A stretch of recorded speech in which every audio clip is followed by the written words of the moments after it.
Steve, so great to have you here today. Of course, you serve as co-chair of Federal Law and Policy and are a partner at DLA Piper. The timing couldn't be better as the Senate continues deliberations on this massive infrastructure package. And I know having you here will give us some incredible insight of just what is being done inside the Senate and what is in the bill itself, and maybe even perhaps some of the direct smart cities provisions in these bills. And then, of course, we want to hear your crystal ball on where things go from here. So first, let's, if you wouldn't mind, provide us a little bit of a background in your experience in Washington and your current role at DLA Piper. Thanks so much, Steve. I really appreciate the opportunity to be here with you and to participate in this podcast. And you are right, it is very timely. And we're going to get into a lot of fun and very timely topics here today. But just very quickly as way as background, I've been in this town in Washington for over 30 years, spent 10 years working in the Senate, then went downtown, as they say, and was at Vernon Lippert with Bob Dole and George Mitchell back in the day, but have been at DLA Piper now for a while. And as you mentioned, I'm co-chair of our Federal Law and Policy Group, also known as our advocacy or lobbying group, and focus on a lot of technology and defense related issues. Well, thanks for that. And that's really why I wanted to have you here, because of your, longtime expertise in Washington. And we really need somebody that can take us through this maze of what's happening on Capitol Hill. And, I've worked with you as a friend and a colleague in various capacities, but most recently, you've been very helpful in a smart cities policy working group that we worked on together. Please give us a little bit more about your involvement with this working group. Yeah, sure. So the working group, I think, as a lot of folks know, has been focused for several years now on trying to advocate for and push for legislation and policies regarding smart cities initiatives. So that kind of dates back 2 or 3 years ago, back when you and I were working with, obviously, the council as well on trying to advocate for some smart cities policies in the Congress. And so several bills had been introduced over the years, and we've been working closely together here on trying to support those various bills and initiatives and trying to work on strategy and advice and guidance along the way and galvanizing the industry. And it's been a great collaboration with all the industry partners along the way. Well, it really has been a great collaboration. And we're proud to produce, 2 bills in Congress. The Smart Cities and Communities Act, and then the Moving First Act that we played a big part in getting introduced. And so that leads us right into the infrastructure bill itself. What a tremendous opportunity for the country to modernize. What a great opportunity for smart cities development. Tell us, where does the bill stand in the Senate now? So as we speak, the members in the Senate are speaking on this bill. So I think everyone, I'm sure, has read the news about the bipartisan group that came together, 20 members or so, worked out this very big, comprehensive infrastructure package. It is now being debated on the Senate floor. They are working through amendments. They are sticking together pretty well so far.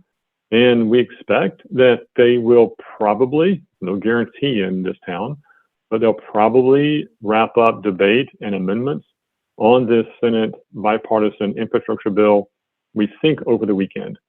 So great progress has been made in the last couple of weeks. A lot of folks thought this would never happen, but here we are. Senate bill on the floor being considered and likely to pass the Senate. It really is exciting. And I know there's a lot of moving parts before we see this bill passed. In the meantime, can you give us a high-level overview of what is included in this bill? Sure. No, I'd be glad to. And just looking here at my cheat sheet here, because there's so many different pieces of this. It's it's about $550 billion in new spending, and it's important to keep in mind that this bill has several components to it.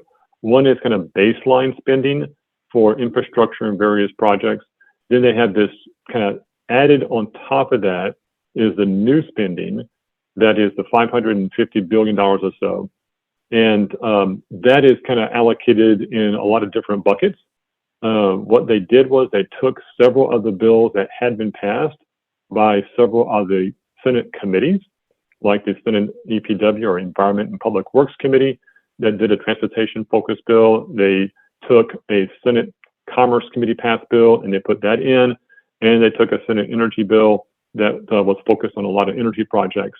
So they had a lot to work with, but it still was a tremendous task to do it. So they've got about $110 billion that's allocated for kind of the roads and bridges category.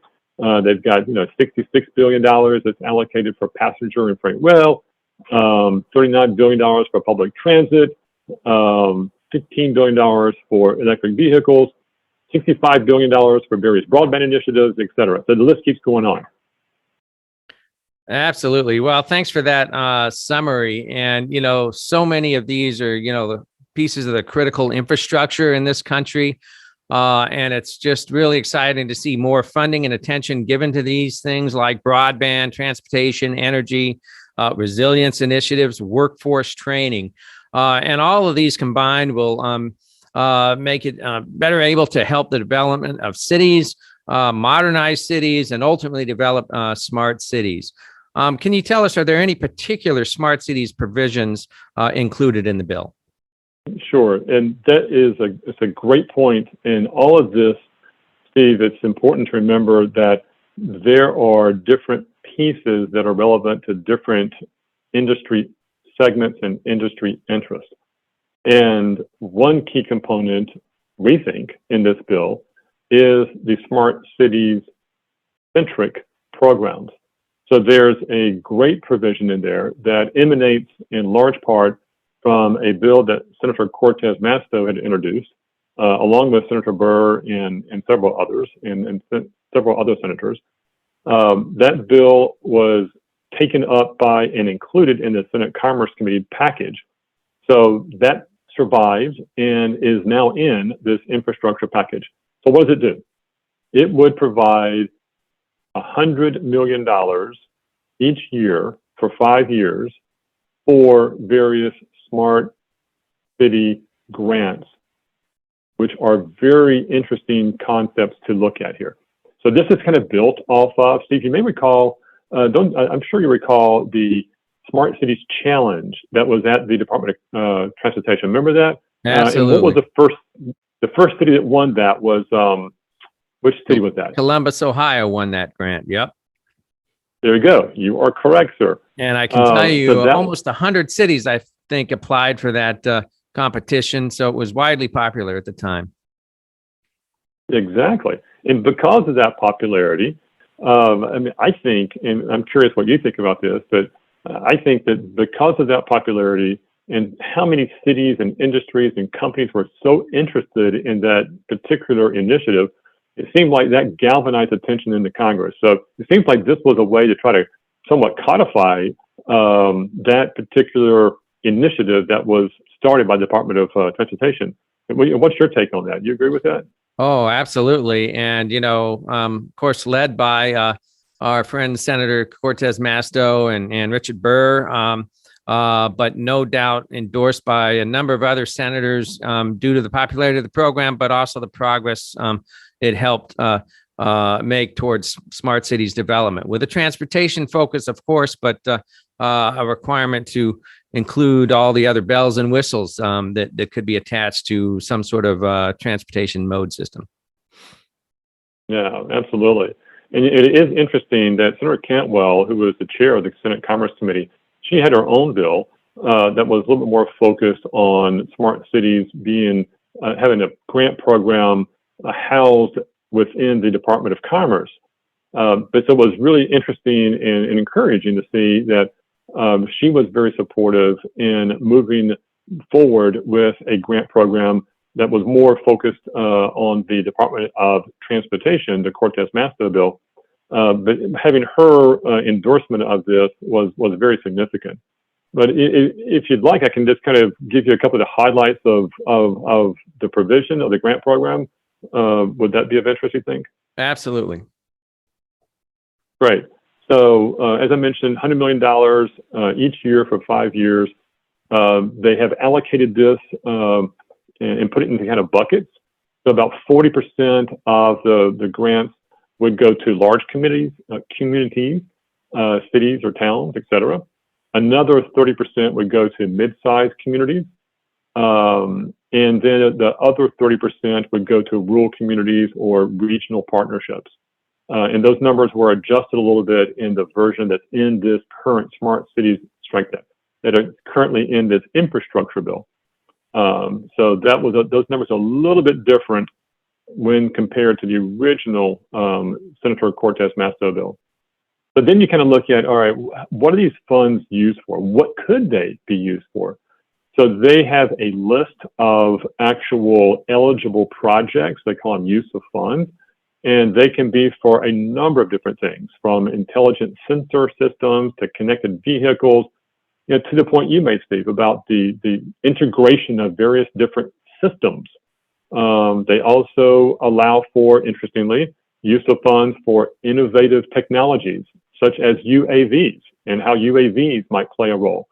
And they actually go outside the transportation area to some degree by allowing uses for grids, smart grids, energy efficient projects, things that drive energy efficiency. So that's a good thing. But then you get to another section of the bill that's really interesting, Steve. And that is you have on the one hand, the use of funds section, but then you have what are the priorities? So they kind of put in there, what should the department focus on as far as priorities for the allocation of these funds in the selection of grantees. And that prioritization section talks about smart cities technology. That's really important, right? Smart cities technologies. That's right. That are ones that can be rapidly scaled and that can be enhanced and replicated. They talk about innovation. They talk about skilled workforce. They talk about projects that can generate cost savings and that can encourage the adoption of smart city and community technologies by other communities, as well at the same time guarding individual privacy. So those are some of the key elements of the bill. That's really interesting. And, you mentioned right up front that there's 3 different categories between the size of the cities, right? So it's not just going to be large cities that may have the resources traditionally to compete for these type of grants. It's going to include medium-sized and smaller communities.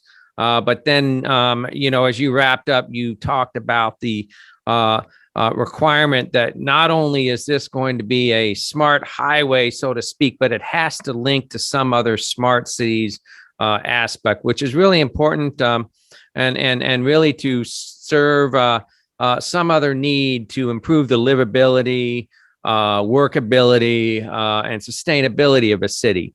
So that may be tying in electric vehicles or backup power systems or ways to serve underserved populations better.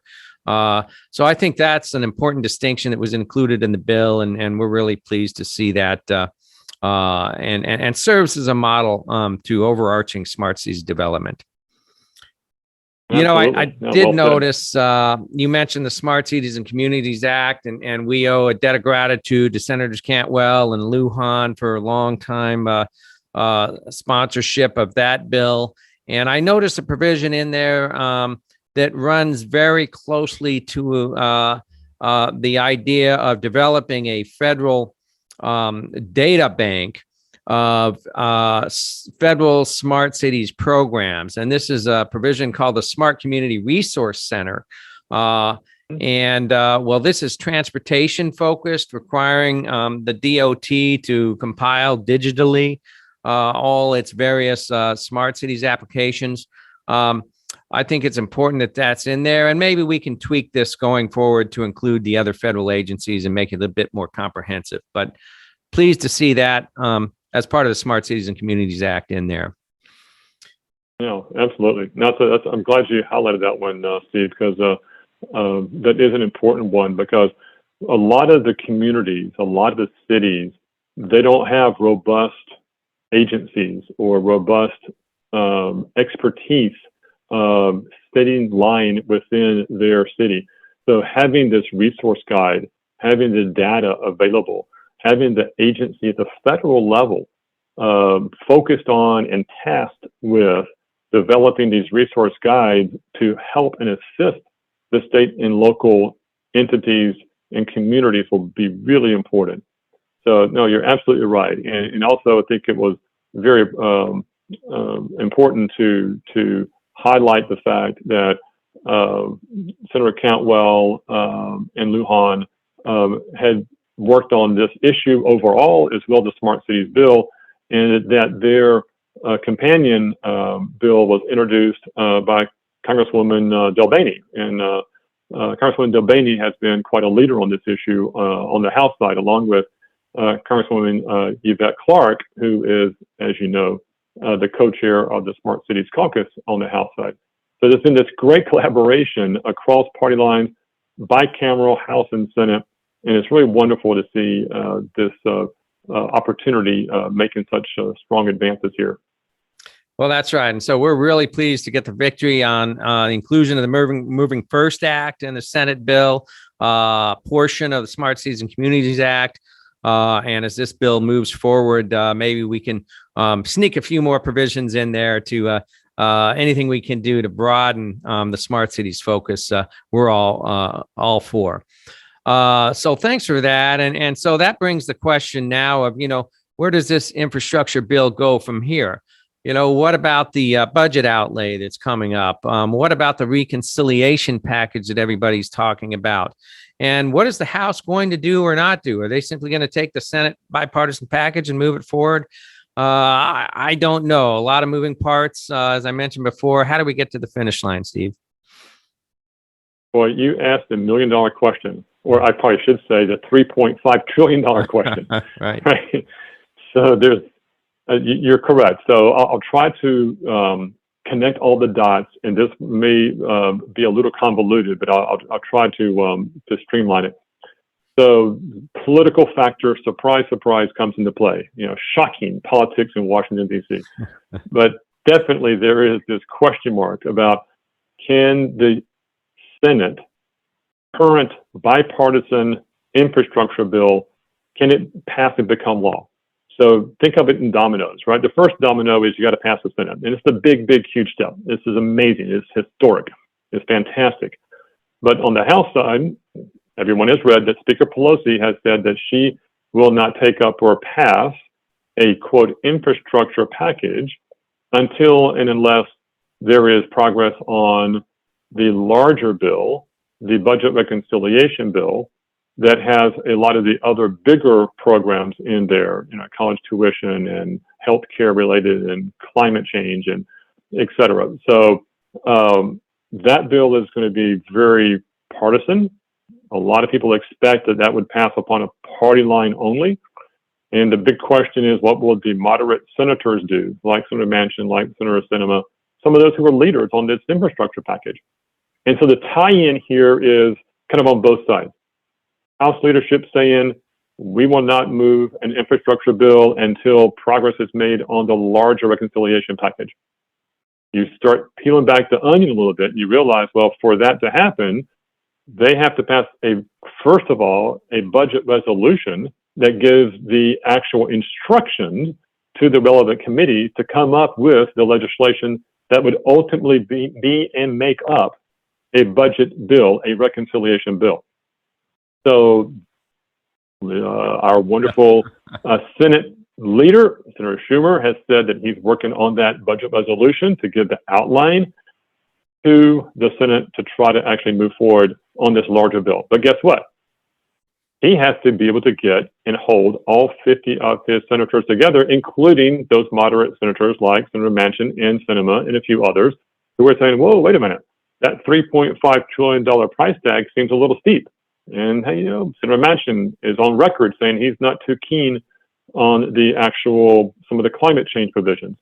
So it is going to be like threading a needle on both the Senate side and on the House side.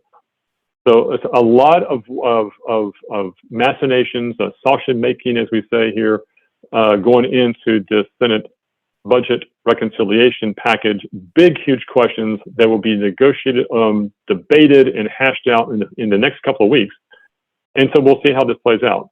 The moderates have been saying, please pass the infrastructure bill as a standalone bill in its own right. On the House side, we'll see what happens on that. At the end of the day, I think it is somewhat uncertain as to how this will play out. The margins are so tight on the House side as well as on the Senate side.